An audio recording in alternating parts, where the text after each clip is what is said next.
sermones de la carta a los Colosenses. No vamos a tener una exposición de toda la carta, pero por lo menos a lo mejor unos 3-4 semanas vamos a estar viendo Colosenses en dos diferentes partes de esta hermosa carta de Pablo a la iglesia ahí, para tocar con dos temas que son importantes para nosotros como iglesia. Pero antes que entramos al estudio, quiero iniciar con una pregunta para ustedes. No tienes que contestar en voz alta, pero quiero invitarte a considerar tu respuesta. Y la pregunta es, ¿cómo está tu comunicación con Dios? ¿Estás orando por tu vida espiritual y las vidas espirituales de tus hermanos aquí en tu iglesia y entre las misiones, o sea, las iglesias siendo plantados por los pastores conocidos? El apóstol Pablo escribió una carta a los filipenses también, y él escribió desde la cárcel y mencionó en Filipenses 4:12-13, sé vivir en pobreza y sé vivir en prosperidad. En todo y por todo he aprendido el secreto tanto de estar saciado como de tener hambre, de tener abundancia como de sufrir necesidad. Todo lo puedo en Cristo que me fortalece. Aún dentro de la cárcel, él estaba impactando las vidas de los demás para bien. ¿Cómo respondes tú cuando estás experimentando las pruebas y dificultades en tu vida? ¿Qué haces cuando te encuentras a ti mismo dentro de las circunstancias difíciles? Especialmente las situaciones que son completamente fuera de tu control. ¿Qué haces dentro de los tiempos así? ¿Qué hacemos dentro de los tiempos más difíciles en nuestras vidas? En muchas maneras muestran la condición de la vida espiritual de cada uno. Hay una actividad muy notable dentro de las vidas que confían en el Señor entre cualquier circunstancia. Aún podemos decir que es una actividad que muestra si intentamos a confiar en nosotros mismos o si en verdad confiamos en Dios. ¿Cuál es la actividad? Es la disciplina espiritual de la oración. Preocupamos menos cuando oramos más. Y oramos más cuando confiamos en la soberanía de Dios. Oramos más cuando conocemos mejor a quién estamos platicando por medio de la oración. Pablo conoció a su Dios y entonces Pablo oró. Pero la oración de Pablo no fue algo que apareció en su vida nada más cuando él estaba experimentando dificultades. No, Pablo fue un hombre de la oración aún antes que él entró a la cárcel. Y es notable que aún desde la cárcel las oraciones de Pablo no enfocaron en sí mismo o solamente en las cosas físicas y materiales. Pablo oró con las prioridades espirituales. En lo general en las iglesias, una de las áreas donde necesitamos madurar es el área de la oración. Y cuando digo madurar es porque sé que estamos orando, pero preocupo que principalmente oramos por las necesidades físicas y materiales, mucho más que oramos por las cosas espirituales. Entre la Biblia encontramos oraciones para todo, pero es notable que las oraciones encontradas aquí en la Biblia enfocan mucho más en las necesidades espirituales que en las cosas físicas y materiales. Si vamos a aprender a orar como nuestro Señor Jesucristo, como los profetas, como los apóstoles y otros hombres maduros y mujeres piadosas cuyas oraciones fueron recordadas bajo la inspiración del Espíritu Santo como ejemplares para nosotros, es importante que consideremos el contenido de sus oraciones. Están allí para nosotros, para que podamos estudiar. Ahora quiero que consideremos la oración del apóstol Pablo, encontrado en Colosenses capítulo 1 y los versículos 9 al 14, aunque por el tiempo nada más tocaremos ahora los versículos 9 y 10. 2 versículos, pero con buen ejemplo para nosotros en cómo podemos orar. Y como vamos a ver entonces, el tema que sale de los versículos es orando con prioridades espirituales. Por esta razón, también nosotros, desde el día que lo supimos, no hemos cesado de orar por ustedes, pidiendo que sean llenos del conocimiento de su voluntad, en toda sabiduría y comprensión espiritual, para que anden como es digno del Señor, haciendo en todo lo que le agrada, dando fruto en toda buena obra y creciendo en el conocimiento de Dios.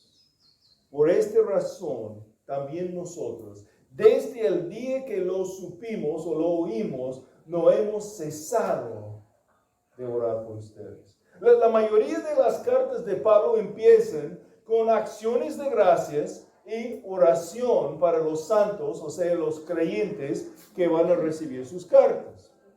Aquí Pablo, motivado por el Espíritu de Dios, no solamente dice que él está orando por ellos, sino aún los informa del contenido de sus oraciones. El contenido de las oraciones de Pablo sirve como una lección para nosotros sobre cómo debemos orar. Antes que entramos al contenido de la oración de Pablo, notamos una frase que siempre debe recordarnos regresar al contexto anterior para entender mejor lo que estamos leyendo. Noten cómo empieza el versículo 9. Dice, por esta razón, por eso, nos indica que lo que va a decir Pablo es resultado de lo que ya decía. Entonces, ¿qué decía Pablo? Empezando versículo 3, damos gracias a Dios, el Padre de nuestro Señor Jesucristo, orando siempre por ustedes, pues hemos oído de su fe en Cristo Jesús y del amor que tienen por todos los santos, a causa de la esperanza reservada para ustedes en los cielos. De esta esperanza ustedes oyeron antes en la palabra de verdad el evangelio que ha llegado hasta ustedes, así como en todo el mundo, hasta dando fruto constantemente y creciendo. Así lo ha estado haciendo también en ustedes, desde el día que oyeron y comprendieron la gracia de Dios en verdad. Así ustedes lo aprendieron de Epafras, nuestro amado consiervo, quien es fiel siervo de Cristo de parte de nuestro, el cual también nos informó acerca del amor de ustedes en el Espíritu. Entonces, motivado por escuchar el testimonio de la obra del Señor en salvar a ellos, Pablo empezó a orar por ellos. En el versículo 3, Pablo decía que los colosenses siempre estaban en sus oraciones desde cuando escuchó sobre ellos. Entonces, aquí está Pablo encarcelado, orando por otras personas. Recuerden que Pablo no está en Roma tomando sus vacaciones. Él está encarcelado, encadenado a un soldado romano. ¿Qué hacías tú en tal situación? ¿Quejar o orar? Bueno, me dices, claro, voy a orar. Pero ¿para qué orarías? ¿Qué sería el contenido de tus oraciones? Señor, ayúdame, sácame de aquí, Señor. Mándame un buen abogado, Señor. Sabemos por otros pasajes, que Pablo pidió las oraciones de otros, para que su proclamación del Evangelio sea fuerte y clara, para que aún los mismos soldados sean salvos. Y aquí es notable que él estaba orando por los colosenses. Él fue motivado, aún movido por el Espíritu Santo, a orar por otras personas y no solamente por sí mismo. Pablo recibió el reporte sobre la iglesia allí. Y más que nada fue un reporte muy bueno. Y por eso, como vimos en los versículos anteriores, Pablo dio gracias al Señor. Pero es notable que aún después un reporte tan bueno, Pablo todavía oró por los colosenses. Es algo instructivo para nosotros. Luego oramos por las personas después que escuchamos las noticias malas sobre un pecado personal, problemas de salud, crisis entre la familia, faltas materiales y otras circunstancias difíciles. Intercedemos por los que están pasando por problemas, pero muchas veces ignoramos los que están experimentando un tiempo bueno, por lo menos por el momento. Con rapidez oramos por los que son obviamente débiles, pero lentamente somos motivados a orar por los que son aparentemente más fuertes. ¿Nunca ha ocurrido que seguimos orando unos por otros, aun cuando todo va bien? Cuando estamos fortaleciendo nuestros hermanos antemano, antes que las dificultades vienen, que siempre van a venir. Por seguro, como pastores, queremos sus oraciones cuando nos encuentran en tiempos difíciles. Pero me encanta saber que están orando por nosotros, a los ministerios y a los ministerios pastorales, aún cuando el Señor está bendeciendo con mucho fruto por nuestras labores. Aún podemos decir que el fruto es un resultado en parte de sus oraciones. Pablo no solo oró 1 o 2 veces para los colosenses, pero dice que él está orando sin cesar. Damos gracias, versículo 3, a Dios, el Padre de nuestro Señor Jesucristo, orando siempre por ustedes. Y versículo 9, por esta razón también nosotros, desde el día que lo supimos, no hemos cesado de orar por ustedes. La oración eficaz es marcada por ser diligente, persistente y continua. Eso es aún más notable considerando que Pablo no ha conocido los colosenses cara a cara. Pablo no ha visitado la iglesia. Su relación fue una correspondencia solamente, pero Pablo dedicó tiempo para orar por ellos continuamente.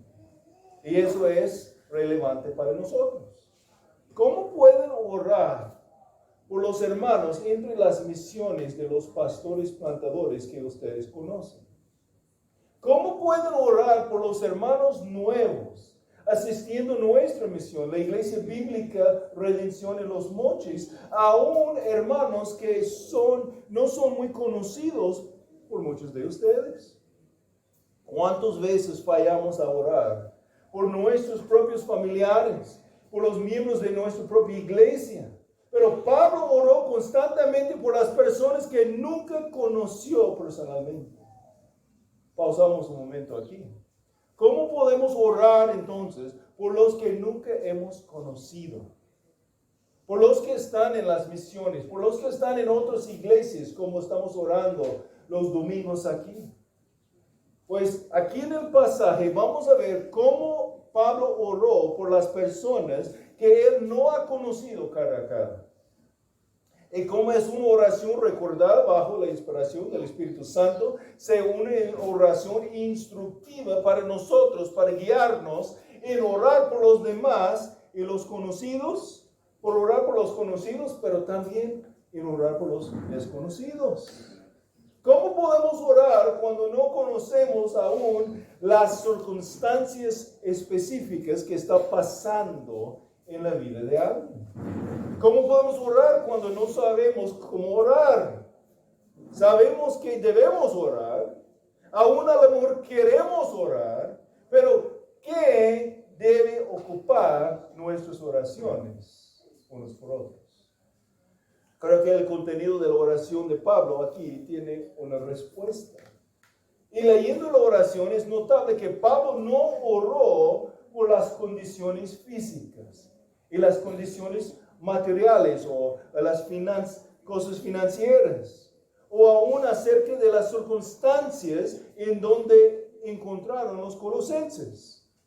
Esto no es decir que nunca debemos orar por las circunstancias o las condiciones físicas, aún materiales en las vidas de nuestros hermanos. Pero es notable que las peticiones levantadas enfocaron más en los corazones de los colosenses que en sus circunstancias. Nosotros como humanos tendremos a enfocar en nuestras circunstancias, pero Dios enfoca más en nuestros corazones.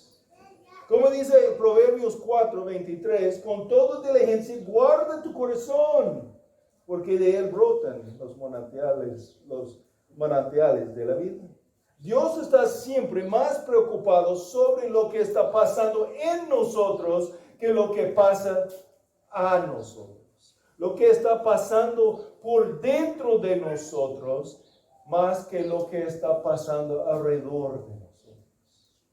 Sobre nuestra disposición interna, más que la situación externa. Entonces Pablo oró sobre los asuntos al nivel del corazón.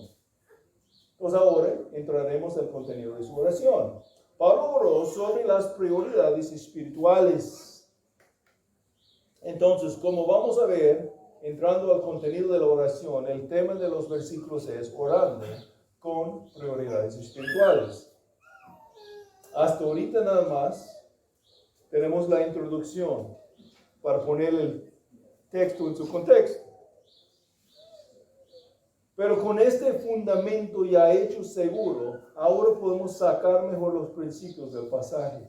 Entender mejor qué es la énfasis de la oración de Pablo. Y primeramente notamos la petición de la oración en versículo 9. La petición de la oración. Por esta razón, también nosotros, desde el día que lo supimos, no hemos cesado de orar por ustedes, pidiendo que sean llenos del conocimiento de su voluntad en toda sabiduría y comprensión espiritual, para que anden como es digno del Señor, haciendo en todo lo que agrada, dando fruto en todo bueno, obra y creciendo en el conocimiento de Dios. Eso es la petición de la oración de Pablo. ¿De qué estaba pidiendo Pablo? Para aclarar eso, podemos notar lo que no estaba pidiendo Pablo. No estaba pidiendo que Dios ponga a los colosenses por dentro de su voluntad divina. Ya aceptó que Dios tenía un plan y propósito para los colosenses. Y eso es la misma verdad para nosotros. Como hijos de Dios vivimos en esta confianza que no pasa absolutamente nada en nuestras vidas por accidente. Todo lo que pasa porque la mano invisible de la providencia de Dios está trabajando en nuestras circunstancias. Dios tiene un propósito en nuestras vidas a conformarnos a la imagen de Jesús y hace todo para cumplir su propósito. Romanos 8, 28 y 29. Y sabemos que para los que aman a Dios, todas las cosas cooperan para bien. Esto es, para los que son llamados conforme a su propósito. Porque a los que de antemano conoció, también los predestinó a ser hechos conforme a la imagen de su Hijo, para que Él sea primogénito entre muchos hermanos. O también Filipenses 1:6. Pablo escribió desde la cárcel: estoy convencido precisamente de esto, que el que comenzó en ustedes la buena obra, la perfeccionará hasta el día de Cristo Jesús. Tampoco oró para que Dios revela su voluntad específica a los colosenses, sino oró con certeza que Dios tenía un plan para sus vidas y que Dios quiso que ellos entendieran su plan para que ellos caminaran en su plan o de acuerdo con su plan. Otra vez, versículo 9, con el primero lo primero del versículo 10, pidiendo que sean llenos del conocimiento de su voluntad en toda sabiduría y comprensión espiritual, para que anden como es digno del Señor. En otra carta escrita desde la cárcel romana, a los Efesios, Pablo escribió Efesios 5, 15 al 17. Por tanto, tengan cuidado cómo anden, no como insensatos, sino como sabios, aprovechando bien el tiempo, porque los días son malos. Así pues, no sean necios, sino entienden cuál es la voluntad del Señor. El plan principal de Dios para tu vida no está escondida. Ya vimos declarado en Romanos 8:29, porque a los que de antemano conoció, también los predestinó a ser hechos conforme a la imagen de su Hijo. Pero ¿cómo está trabajando Dios específicamente en nuestras vidas para conformarnos a la imagen de su Hijo? La voluntad de Dios está revelado por medio de la sabiduría espiritual y entendimiento, pidiendo que sean llenos del conocimiento de su voluntad en toda sabiduría y comprensión, o sea, entendimiento espiritual, para que anden como es digno del Señor. Como podemos entender lo que el Señor está haciendo, ¿cómo podemos entender lo que el Señor está haciendo en nuestras vidas entonces? Pues no podemos discernir la voluntad de Dios dependiendo en nuestra propia manera natural de pensar. No tenemos la capacidad natural para entender el propósito de Dios. Necesitamos la sabiduría espiritual y entendimiento. Proverbios 3, 5 y 6. Confía en el Señor con todo tu corazón y no te apoyes en tu propio entendimiento. Reconócelo. Reconócelo en todos tus caminos y Él enderezará tus sendas. Entonces, ¿para qué está orando Pablo cuando él oró? Pidiendo que sean llenos del conocimiento de su voluntad y toda sabiduría y comprensión espiritual. Versículo 9. Creo que la clave está encontrado en la palabra llenos. De ser lleno con algo es de ser llevado al punto de saturación. Es como está usado en Efesios 5, 15 al 18. Por tanto, tengan cuidado como anden, no como insensatos, sino como sabios, aprovechando bien el tiempo, porque los días son malos. Así pues, no sean necios, sino entienden cuál es la voluntad del Señor, y no se embriaguen con vino, en lo cual hay disolución, sino sean llenos del Espíritu. No sean controlados por el vino, como los borrachos, sino sean controlados por el Espíritu Santo. En manera negativa, usamos el término lleno cuando alguien está lleno de furia o controlado por su ira. La idea es que alguien está tan lleno con algo que no hay campo para otra cosa. Es una fuerza que maneja la persona o una presencia dominante que controla la persona. De ser lleno del Espíritu Santo es de ser gobernado por el Espíritu, sometiendo a su voluntad. De ser llenos del conocimiento de su voluntad y toda sabiduría y comprensión espiritual. Entonces requiere el estudio de la palabra donde la voluntad de Dios está revelada a nosotros. Pero aún más, el discernimiento de la voluntad de Dios específica en tu vida requiere que tú estás dispuesta a someter a la voluntad de Dios. Algunos de ustedes ya saben la voluntad de Dios. La voluntad de Dios claramente declarada por la palabra, pero prefieren desobedecer la palabra en algunas áreas de tu vida. Dios no va a revelar claramente su voluntad específica a los que no están dispuestos a obedecer su voluntad ya declarada. Dios revela su voluntad específica a los que muestran un compromiso a obedecer. Cuando Jesús enseñó en el templo, las personas estaban asombradas y quisieron saber cómo fue que Jesús enseñó con tanta profundidad, aunque nunca estudió en una de las escuelas rabínicas. Es como preguntar cómo algunas personas pueden entender con excelencia la teología sin estudiar en un seminario. Y tenemos la respuesta en Juan 7:17. El Evangelio según Juan 7:17. Si alguno está dispuesto a hacer la voluntad de Dios, sabrá si mi enseñanza es de Dios o si hablo de mí mismo. ¿Qué fue su punto? No puedes conocer la voluntad del Señor sin un compromiso a obedecer su voluntad. Jesús no va a revelar su voluntad nada más para satisfacer tu curiosidad. No, la verdad sobre Jesús será revelado a los que desean hacer la voluntad de Dios.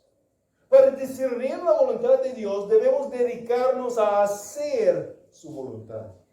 Entonces, primeramente notamos la petición de la oración en versículo 9, pidiendo que se llenos del conocimiento de su voluntad en toda sabiduría y comprensión espiritual. Enseguida notamos el propósito de la petición en versículo 10, para que anden como es digno del Señor, haciendo en todo lo que le agrada, dando fruto en toda buena obra y creciendo en el conocimiento de Dios.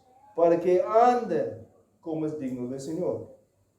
Porque ora que sean llenos del conocimiento de su voluntad en toda sabiduría y comprensión espiritual. El propósito de esta petición es para que anden como es digno del Señor. Para que anden, para que vivan de tal manera, para que progresen adelante con constancia, para que en su estilo de vida, su conducta, su comportamiento habitual refleja lo que es digno del Señor. Lo que es digno del Señor.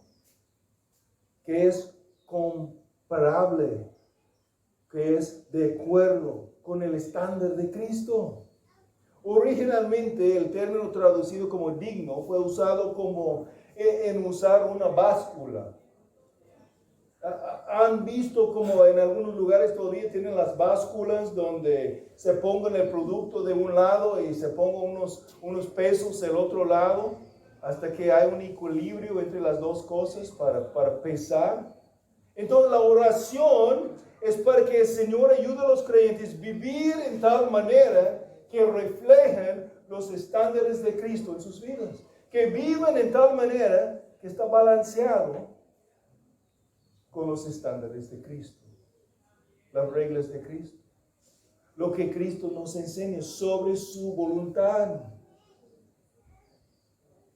Entre la guerra civil en los Estados Unidos, alguien preguntó al presidente del país si él pensó que el Señor estaba al lado de ellos o al lado a los que estaban en contra de ellos. Y su respuesta fue muy interesante. El presidente respondió que la pregunta más importante era si nosotros estamos en el lado del Señor o no. Lo más importante es si nosotros estamos donde el Señor quiere que andamos.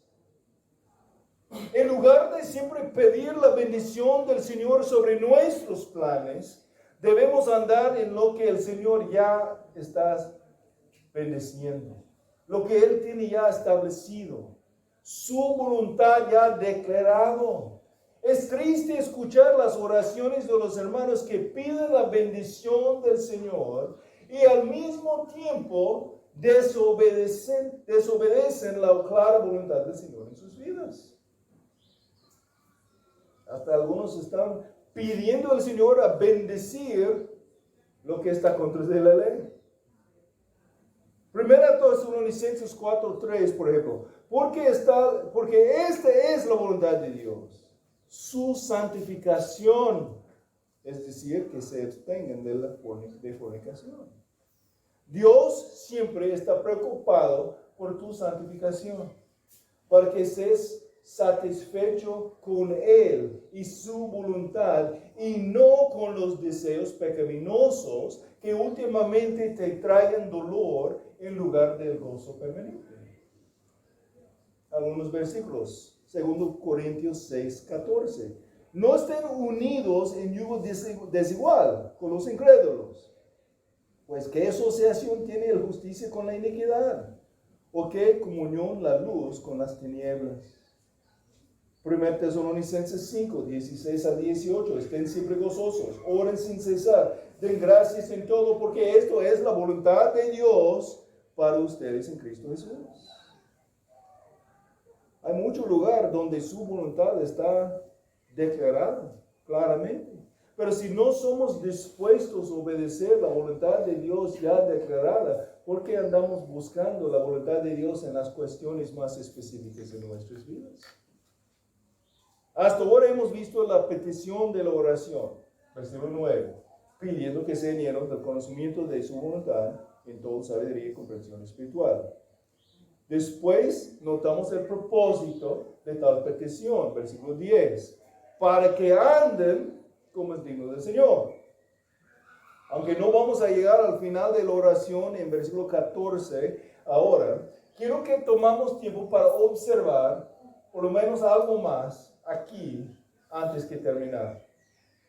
Por último, podemos ver la prueba del propósito de la petición. Tenemos la petición, tenemos el propósito de la petición y ahora la prueba del propósito de la petición. La prueba se refiere a lo que está producido, o sea, el resultado. Y como el producto o el resultado del propósito sirve también como una prueba, o sea, una evidencia para ver si el propósito se ha cumplido. ¿Qué era el propósito de la petición? Para que anden como es digno del Señor. ¿Cómo puedo yo ver si estoy andando en una manera digna del Señor? Entonces, Pablo lo explica en el resto del versículo 10. Por esta razón también nosotros, desde el día que lo supimos, no hemos cesado de orar por ustedes, pidiendo que sean llenos del conocimiento de su voluntad, en toda sabiduría y comprensión espiritual, es la petición, para que anden como es digno del Señor. Esto es el propósito, haciendo en todo lo que le agrada, dando fruto en todo buen obra y creciendo en el conocimiento de Dios. Ahí está la prueba, ahí está la evidencia, que el propósito está en proceso, que hay cumplimiento del propósito, haciendo en todo lo que agrada a Dios, dando fruto en toda buena obra y creciendo en el conocimiento de Dios. Aquí tenemos la prueba del propósito de la petición, o sea, la evidencia, el resultado. Es lo que está producido en la vida que anda como es digno del Señor. Y noten la progresión de la oración. Primeramente, Pablo ora que la iglesia sea lleno del conocimiento de la voluntad de Dios para que pueda andar como es digno del Señor. Enseguida, él declara que es el primer señal que un creyente está caminando en una manera digna del Señor. Que es el creyente va a ser más preocupado sobre dando placer a Dios que intentando complacer a la gente. Cuando Pablo dice haciendo en todo lo que le agrada, o agradándole en todo, como dice la Reina Valera, Pablo usa un término griego que antes fue usado para hablar de alguien dispuesta a hacer cualquier cosa para complacer a otra persona, aún en el contexto que fue usado, incluyendo cosas ilegales o inmorales o faltando ética. Personas que estaban listos de hacer cualquier cosa para complacer a otro.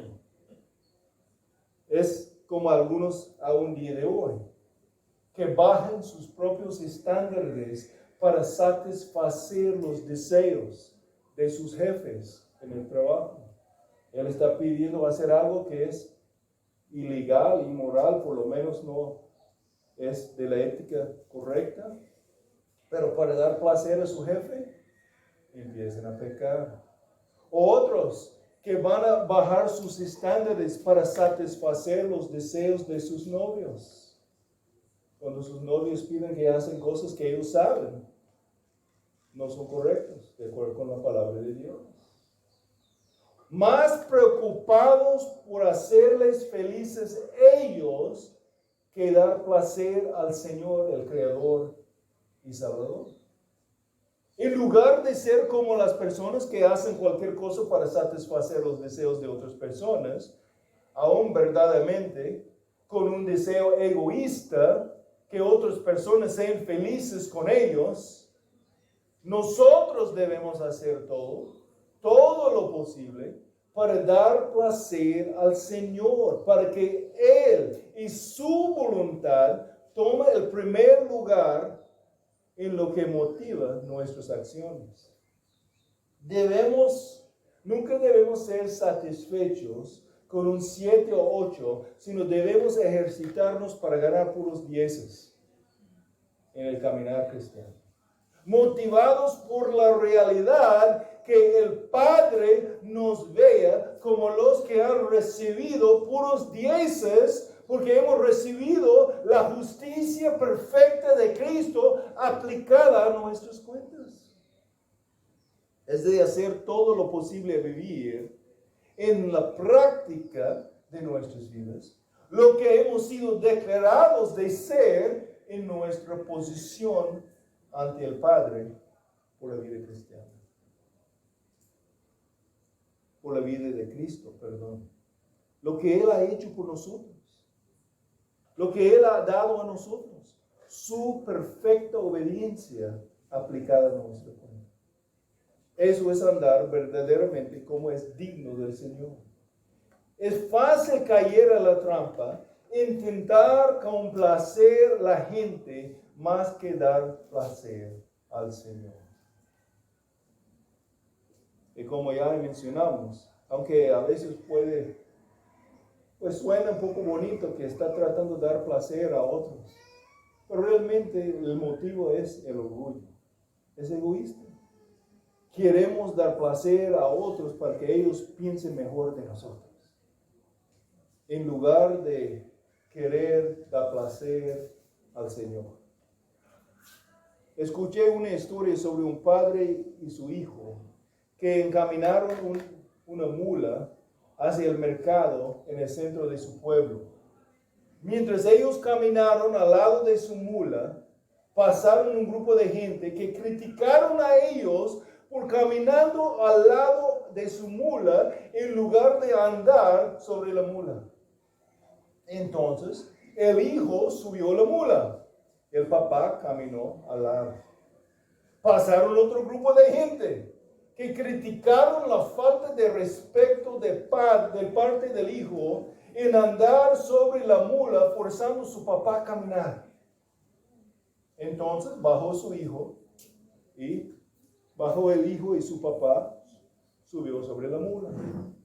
Mientras avanzaron un poco más, escucharon comentarios de tan mala era que el papá andaba sobre la mula mientras el hijo tenía que caminar.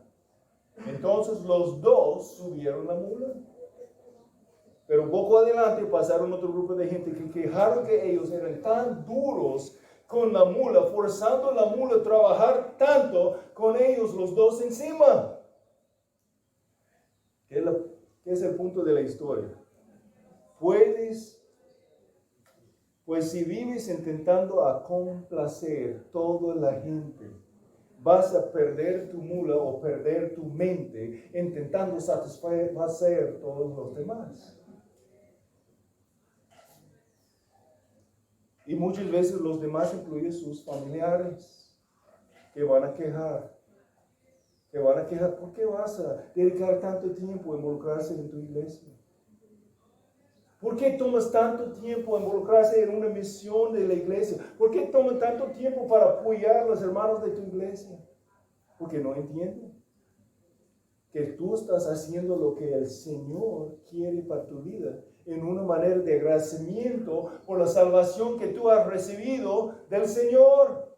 Pero ellos no entienden.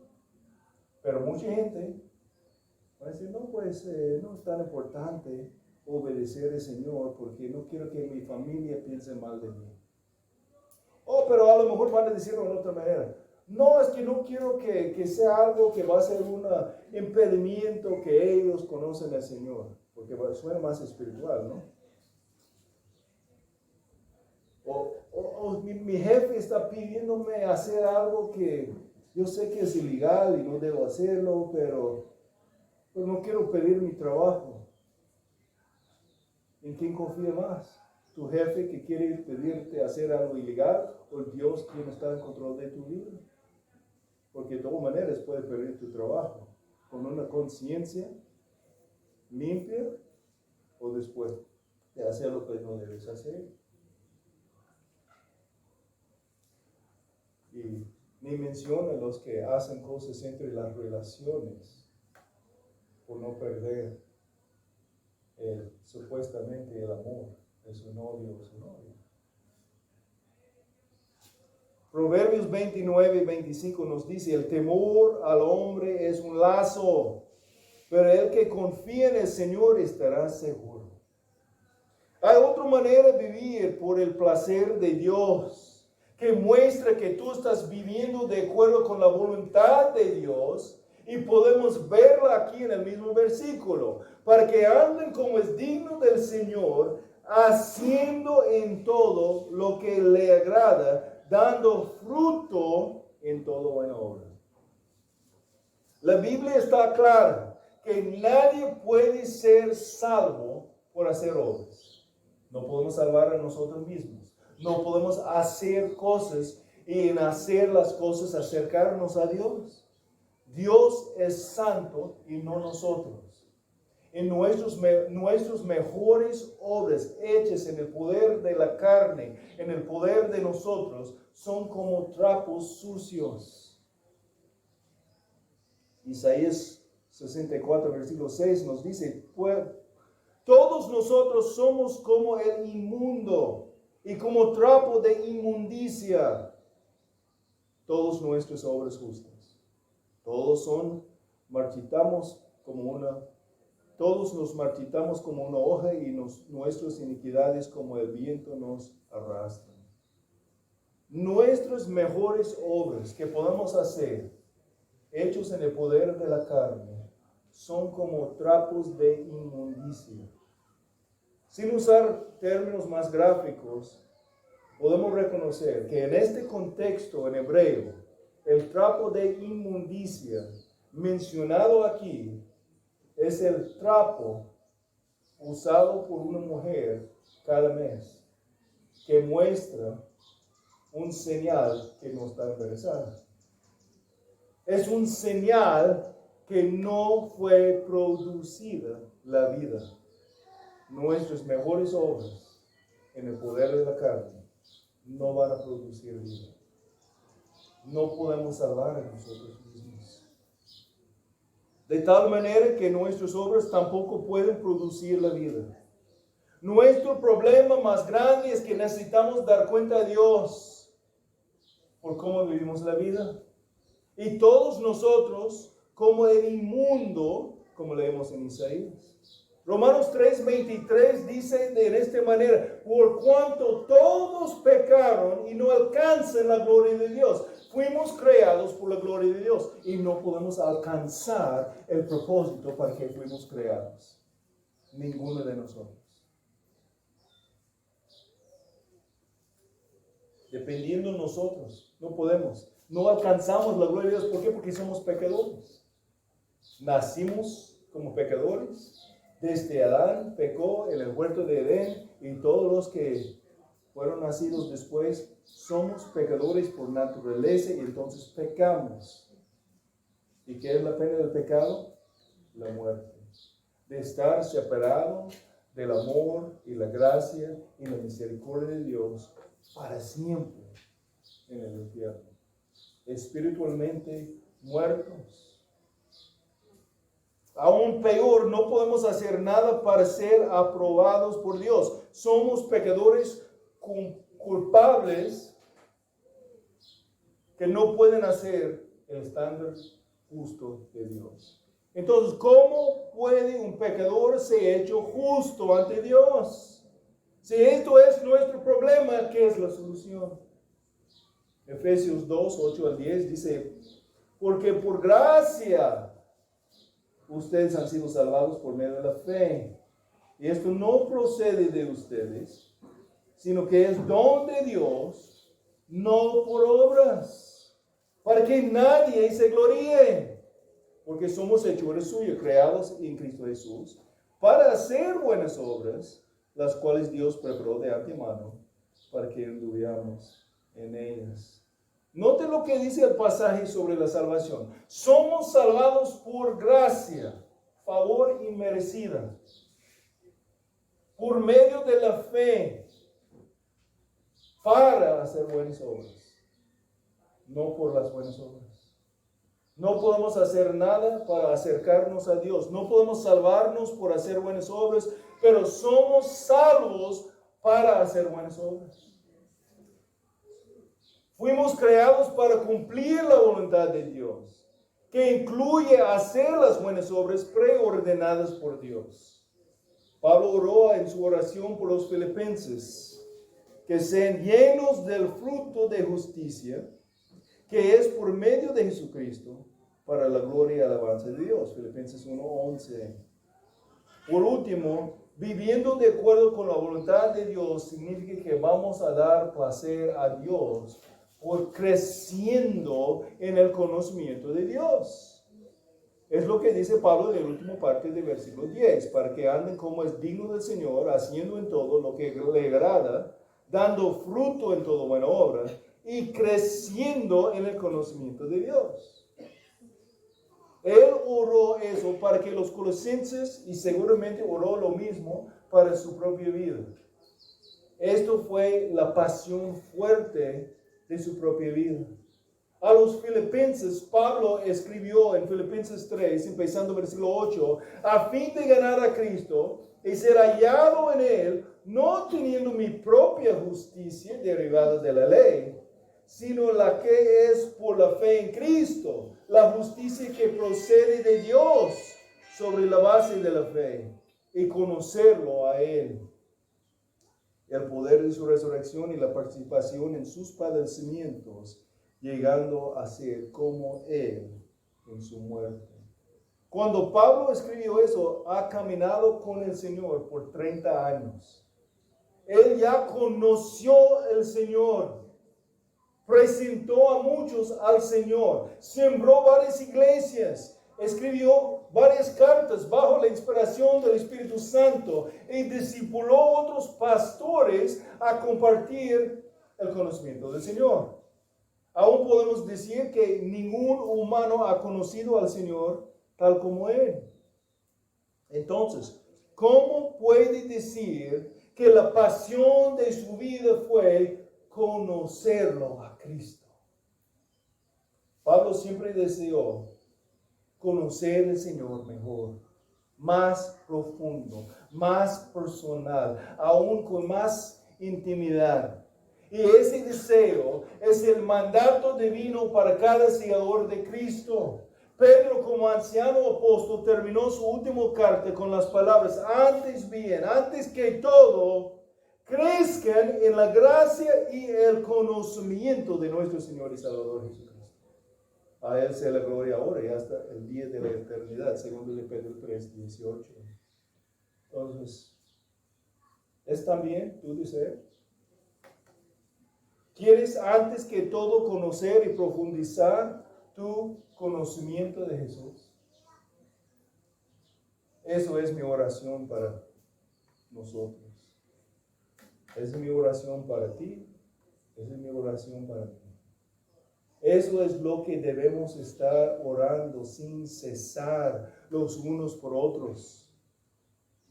debemos hacer nuestra petición, que seamos llenos del conocimiento de la voluntad de Dios en toda sabiduría, entendimiento espiritual, con el propósito de la petición que andamos como es digno del Señor, lo cual va a producir las evidencias en nuestras vidas bajo la prueba del propósito que hacemos en todo lo que agrada al Señor. Lo que agrada al Señor, dando fruto en toda buena obra y creciendo en el conocimiento de Dios.